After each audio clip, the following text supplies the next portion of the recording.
ധർമ്മസ്ഥലയിലെ മണ്ണ് നീക്കിയുള്ള പരിശോധന മൂന്നാം ദിവസത്തിലേക്ക് 5 സ്പോട്ടുകളിലെ പരിശോധന പൂർത്തിയായി. റോഡിനും വനമേഖലയോടും ചേർന്ന് കിടക്കുന്ന ഭാഗങ്ങളിലാണ് ഇന്നത്തെ പരിശോധന. വിവരങ്ങളുമായി ജോസഫ് അഗസ്റ്റിൻ ചെയ്യുന്നുണ്ട്. ജോസഫ്, പരിശോധന എങ്ങനെയാണ് പുരോഗമിക്കുന്നത്? കൂടുതൽ വിവരങ്ങൾ.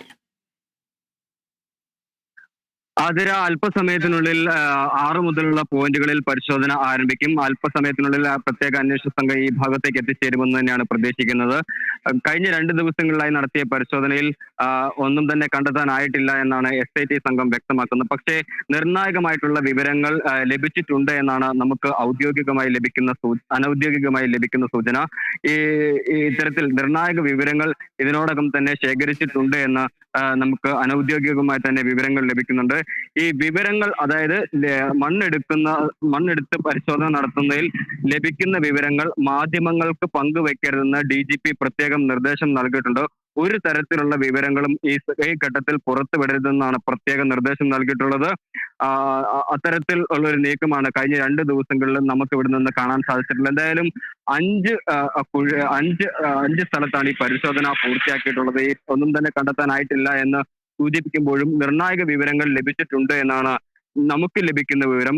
ഇത് സ്ഥിരീകരിക്കാൻ അല്പസമയം കൂടി സാവകാശമെടുക്കും. ഇത്തരത്തിൽ ഉള്ള കാര്യങ്ങൾ, ഊഹാപോഹങ്ങൾ നമ്മൾ പ്രചരിപ്പിക്കുന്നത് ശരിയല്ല. അതുകൊണ്ട് തന്നെയാണ് ഈ ഒരു ഔദ്യോഗിക സ്ഥിരീകരണത്തിന് വേണ്ടി നമ്മൾ കാത്തിരിക്കുന്നത്.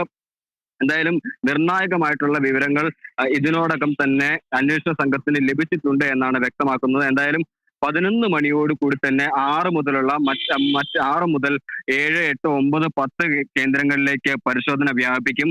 ഇത് റോഡ് സൈഡ്, അതായത് ദേശീയപാതയ്ക്ക് സമീപമുള്ള പ്രദേശമാണ്. അതുകൊണ്ട് തന്നെ വനമേഖലയിലാണ് ഈ പ്രദേശം. അതുകൊണ്ട് തന്നെ ഇവിടെ നിന്ന് കൂടുതൽ നിർണായകമായ തെളിവുകൾ കണ്ടെത്താൻ സാധിക്കുമെന്ന ഒരു പ്രതീക്ഷയാണ് ശുചീകരണ തൊഴിലാളിയും അന്വേഷണ സംഘവും പങ്കുവെക്കുന്നത്. എന്തായാലും ഈ SIT യുടെ പ്രത്യേക അന്വേഷണ സംഘം ചുമതലയേറ്റ് മണ്ണ് നീക്കം ചെയ്ത് പരിശോധന ആരംഭിച്ചതിന് പിന്നാലെ വിവിധ രാഷ്ട്രീയ പാർട്ടികളും SIT അന്വേഷണത്തിനെതിരെ രംഗത്തെത്തുന്ന ഒരു സാഹചര്യമുണ്ടായി. ശ്രീരാമസേനയുടെ നേതാവാണ് ഇത്തരത്തിൽ പരസ്യമായി SIT സംഘത്തിനെതിരെ രംഗത്തെത്തുന്ന ഒരു സാഹചര്യം ഉണ്ടായിട്ടുള്ളത്. ഇത് ഒരു തരത്തിൽ ഈ അന്വേഷണം അട്ടിമറിക്കുന്നതിന് വേണ്ടിയിട്ടുള്ളതാണോ, ഇതിന്റെ പിന്നിൽ ഒരു ഗൂഢാലോചനയൊക്കെ അന്വേഷിക്കണമെന്ന് ആവശ്യപ്പെട്ട സമരസമിതി പ്രവർത്തകരും അഭിഭാഷകരടക്കമുള്ള ആളുകൾ രംഗത്തെത്തിയിട്ടുണ്ട്. അതായത് മണ്ണ് നീക്കി പരിശോധന ആരംഭിച്ച ഘട്ടത്തിൽ തന്നെ ഇത്തരത്തിലുള്ള സമൂഹത്തിൽ സ്പർദ്ധതയുണ്ടാക്കുന്ന ഇത്തരത്തിൽ ഈ അന്വേഷണ ഉദ്യോഗസ്ഥരെ സംശയനിലയിലാക്കുന്ന പ്രസ്താവനകൾ എന്തിനു വേണ്ടിയിട്ടുള്ളതാണ് എന്നാണ് സമരസമിതി പ്രവർത്തകർ ആവർത്തിച്ചുന്നയിക്കുന്ന കാര്യം. എന്തായാലും ശക്തമായ നടപടികളുമായിട്ട് തന്നെയാണ് അന്വേഷണ സംഘം മുന്നോട്ട് പോകുന്നത്. ഇതിനിടയിൽ മംഗലാപുരത്ത് ഇതുമായി ബന്ധപ്പെട്ട് പരാതികൾ നൽകുന്നതിനും മൊഴികൾ നൽകുന്നതിനും ഒരു ഹെൽപ്പ് ലൈൻ സർവീസ് ആരംഭിച്ചിട്ടുണ്ട്. രഹസ്യമായ വിവരങ്ങൾ പങ്കുവയ്ക്കുന്നതിനും പരാതികൾ അറിയിക്കുന്നതിനും വേണ്ടിയിട്ടാണ് ഇത്തരത്തിൽ ഒരു സംവിധാനം ഏർപ്പെടുത്തിയിട്ടുള്ളത്. മംഗലാപുരത്തെ IG ഓഫീസിന് സമീപത്തായിട്ടാണ് ഇത്തരത്തിൽ ഈ ഹെൽപ്പ് ലൈൻ കേന്ദ്രം തുറന്നിട്ടുള്ളത്. ഇതിലൂടെ നിർണായക വിവരങ്ങൾ ശേഖരിക്കാൻ സാധിക്കുമെന്ന് തന്നെയാണ് അന്വേഷണ സംഘം കരുതുന്നത്. എന്തായാലും ഔദ്യോഗികമായി ഒന്നും തന്നെ ലഭിച്ചിട്ടില്ല എന്ന് തന്നെയാണ് അന്വേഷണ സംഘം ഇന്നലെ കണ്ടപ്പോഴും വ്യക്തമാക്കിയിട്ടുള്ളത്. ഇന്നലെ DGP അടക്കമുള്ള ഉന്നത ഉദ്യോഗസ്ഥർ ഈ സ്ഥലം സന്ദർശിച്ച് അന്വേഷണ പുരോഗതി വിലയിരുത്തിയതു. അതിനുശേഷം മാധ്യമങ്ങൾ ഈ വിഷയവുമായി ബന്ധപ്പെട്ട് ചില ചോദ്യങ്ങൾ ഉയർത്തിയ സമയത്ത് ഇതുമായി ബന്ധപ്പെട്ട് ഈ ഘട്ടത്തിൽ ഒന്നും തന്നെ പറയാനാകില്ല എന്നുള്ള കാര്യമാണ് അദ്ദേഹം വ്യക്തമാക്കിയിട്ടുള്ളത്. എന്തായാലും വരും മണിക്കൂറുകളിൽ ഇതുമായി ബന്ധപ്പെട്ട് നിർണായകമായ വിവരങ്ങൾ ഔദ്യോഗികമായി തന്നെ പുറത്തു വിടുമെന്ന് തന്നെയാണ് കരുതുന്നത്. എന്തായാലും ആദ്യ സ്ഥലം കുഴിച്ച ഇടത്തു നിന്ന് ഒരു ബ്ലൗസും ആധാർ കാർഡും ATM കാർഡും കണ്ടെടുക്കുന്ന ഒരു സാഹചര്യമുണ്ടായി. ഇത് ഇത്തരത്തിൽ കൊല ചെയ്യപ്പെട്ടിട്ടുള്ള അല്ലെങ്കിൽ കാണാതായിട്ടുള്ള ആത്മഹത്യ ചെയ്തിട്ടുള്ള ആരുടെയെങ്കിലും ആണോ എന്നുള്ള കാര്യത്തിൽ ഇനിയും സ്ഥിരീകരണം ഉണ്ടാകേണ്ടതുണ്ട്. ഈ തെളിവുകളെല്ലാം ഇതിനോടകം തന്നെ സൂക്ഷ്മ പരിശോധനയ്ക്കായിട്ട് അയച്ചിട്ടുണ്ട്.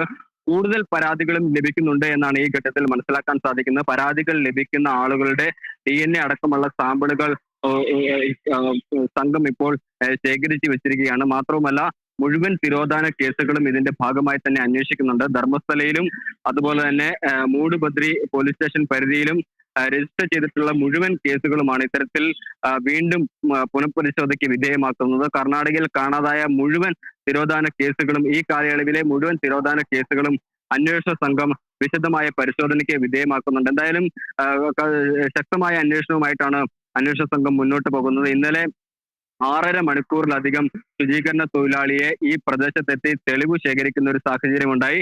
ഈ വനമേഖലയിലായത് ഈ പുഴ എന്ന് പറയുന്നത് ഈ പുഴയുടെ ഭാഗത്തേക്ക് മാധ്യമപ്രവർത്തകർക്കോ പൊതുജനങ്ങൾക്കോ കടന്നു ചെല്ലാൻ കഴിയാത്ത ഒരു സാഹചര്യമാണുള്ളത്. ഇത്തരത്തിൽ പ്രവേശനം അടക്കം നിരോധിച്ചിട്ടുണ്ട്. അതുകൊണ്ട് തന്നെ അതീവ രഹസ്യാത്മകത ഈ മണ്ണെടുക്കുന്നതുമായി ബന്ധപ്പെട്ട് ഇപ്പോഴും തന്നെ തുടരുകയാണ്. നിർണായകമായിട്ടുള്ള തെളിവുകൾ ലഭിച്ചിട്ടുണ്ട് എന്നാണ് നമുക്ക് ലഭിക്കുന്ന വിവരം. ഇത് അല്പസമയത്തിനുള്ളിൽ അല്ലെങ്കിൽ വരും ദിവസങ്ങളിൽ ഇതുമായി ബന്ധപ്പെട്ട കൃത്യമായ വിവരങ്ങൾ, ഔദ്യോഗികമായ വിവരങ്ങൾ പങ്കുവയ്ക്കാൻ സാധിക്കുമെന്ന് തന്നെയാണ് കരുതുന്നത്. ഏറ്റവും പ്രധാനപ്പെട്ടത് മംഗലാപുരം കേന്ദ്രീകൃതമായി ഇത്തരത്തിൽ ഹെൽപ്പ് ലൈൻ സർവീസുകൾ ആരംഭിച്ചിട്ടുണ്ട്. ഈ ഹെൽപ്പ് ലൈൻ സർവീസുകളിൽ പരാതികൾ അറിയിക്കുന്നതിനും സാക്ഷിമൊഴികൾ അറിയിക്കുന്നതിനും സൗകര്യമുണ്ടാവും. ഇത് പൂർണ്ണമായും സ്വകാര്യതയെ മാനിച്ചുകൊണ്ടായിരിക്കും ഇത്തരത്തിൽ ഈ മൊഴി എടുക്കുന്ന അടക്കമുള്ള കാര്യങ്ങൾ. ഈ മൊഴി നൽകുന്നവരുടെ, പരാതി നൽകുന്നവരുടെ വിശദാംശങ്ങളോ മറ്റും പുറത്തുവിടില്ല എന്ന് പ്രത്യേക അന്വേഷണ സംഘം ഇതിനോടകം തന്നെ ഉറപ്പ് നൽകിയിട്ടുണ്ട്. എന്തായാലും എല്ലാ കേസുകളും സർവ്വതല സ്പർശിയായിട്ടുള്ള ഒരു അന്വേഷണമാണ് ഇപ്പോൾ പുരോഗമിച്ചുകൊണ്ടിരിക്കുന്നത്. ഈ അന്വേഷണത്തിൽ പൂർണ്ണ തൃപ്തിയാണ് സമരസമിതി ഭാരവാഹികളും അറിയിച്ചിട്ടുള്ളത്. ആതിര. ശരി ജോസഫ്, ധർമ്മസ്ഥലയിലെ മണ്ണ് നീക്കിയുള്ള പരിശോധന 3-ാം ദിവസത്തിലേക്ക് കടക്കുകയാണ്. 5 സ്പോട്ടുകളിലെ പരിശോധന പൂർത്തിയായി. റോഡിനും വനമേഖലയോടും ചേർന്ന് കിടക്കുന്ന ഭാഗങ്ങളിലാണ് ഇന്നത്തെ പരിശോധന നടക്കുന്നത്. അതുപോലെ തന്നെ അതേസമയം ധർമ്മസ്ഥല കൂട്ടക്കൊലപാതകത്തിൽ പരാതി സ്വീകരിക്കാൻ ഹെൽപ്പ് ലൈനും തുടങ്ങിയിട്ടുണ്ട്. മംഗളൂരുവിലെ IB ഗസ്റ്റ് ഹൌസിലാണ് കേന്ദ്രം. ധർമ്മസ്ഥലയുമായി ബന്ധപ്പെട്ട പരാതികളും മൊഴികളും രഹസ്യമായാണ് സൂക്ഷിക്കുക.